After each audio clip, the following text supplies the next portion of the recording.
Hey everyone, welcome back. I'm here with Uncle Ed again. So I wanted to ask you, what are some ways that, like, let's say you're kind of a newer business owner and you're brand new to the market or your area or something. Like how can you actually earn respect as a business owner? What are some ways that you can earn the respect of your marketplace or just other business owners in general or your network?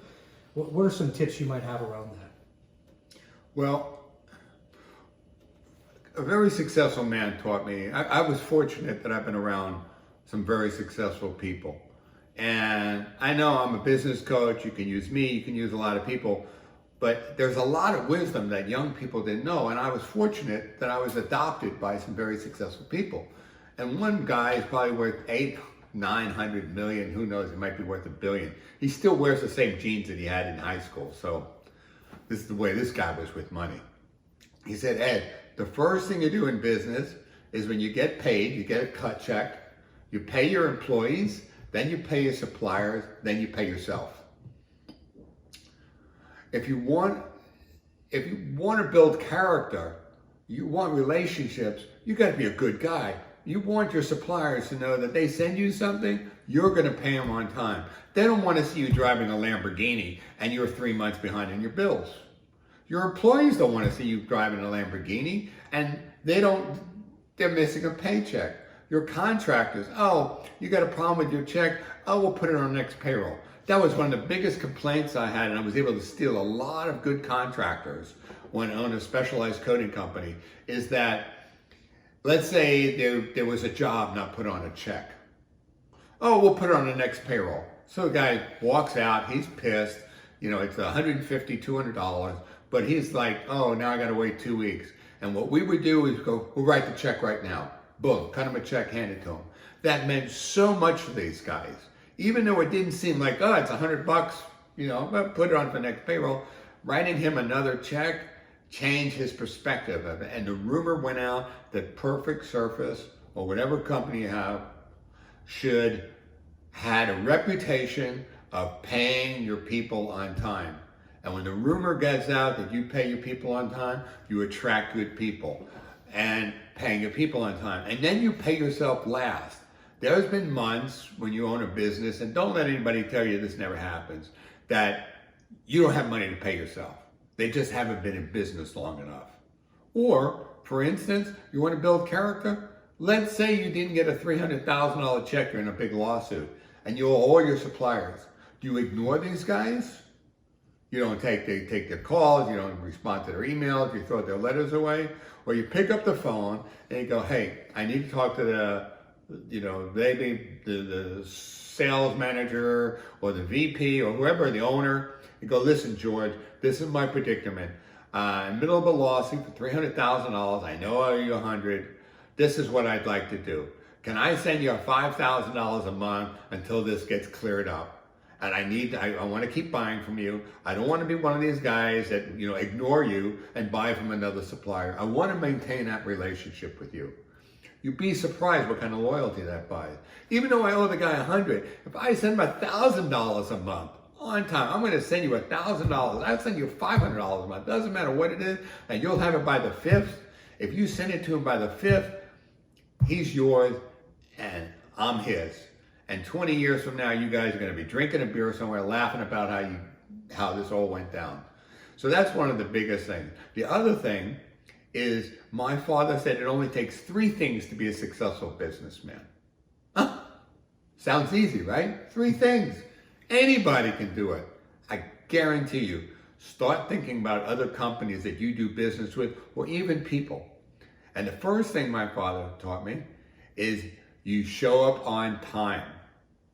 Oh, so if I have a call that's supposed to be at 3 o'clock, Zoom call, whatever it is, I don't tell the guy I'm running late at 3:20. He knows I'm running late. So part of what I'm getting at, it'd be great if you could do the call at 3 o'clock. That's the agreement. That'd be great. There's times that you cannot make that call at 3 o'clock. You just can't. Whatever, lightning's hitting you and God throwing lightning bolts at you, whatever it is. So you call the guy at 2:30, 2:15 and go, George, or you email them or whatever you do. Listen, I'm running a few minutes late. Can we say 3:15? Well, okay. You know, I can't do it at 3:15. Well, what time can you do it at? You get back with the people. One of the biggest problems is people say, I'll be there at 3. I mean, how many of us had people, I don't know, the painter or whatever it is, the car ready? He goes, it'll be ready. You get there, it's not ready. Or you're having someone design a website for you, and it's supposed to be ready on Monday. And Tuesday morning, you don't realize it. And you go, hey, what's up? Oh, I got into a few problems. It'll be Thursday. Wrong. You contact the person first. The second thing is you do it right. Now, what is, just like the other thing, you can have the best company in the world, but if you've never not done anything right, you're a liar, or you haven't done enough work. So what I mean by doing it right is that if it doesn't right, let's say you're fixing a guy's car and he brings it in, or you're doing a website, whatever business you're in, it doesn't matter. It doesn't matter.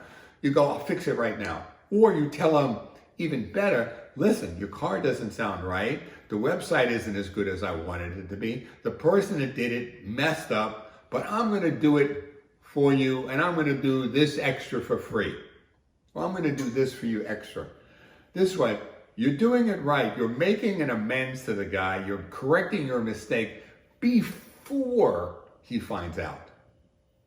The problem is, it's like most companies, let me fix it. It's going to take 2 weeks.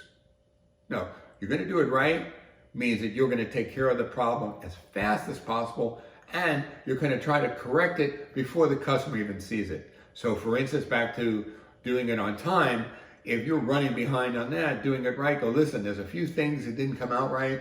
It's going to be Thursday, but it'll be beautiful for you, okay? And I'll give you one redo on it, 6 months of free support, just to make it up for you. And the third thing is do it with a smile. You go, hey, thank you so much for the business. I really appreciate it. You give them that candy dance smile. I can't tell how many people I'll negotiate a deal with, and they go, well, you really worked me over. You got a too good a deal, and they start bitching about the price they gave me.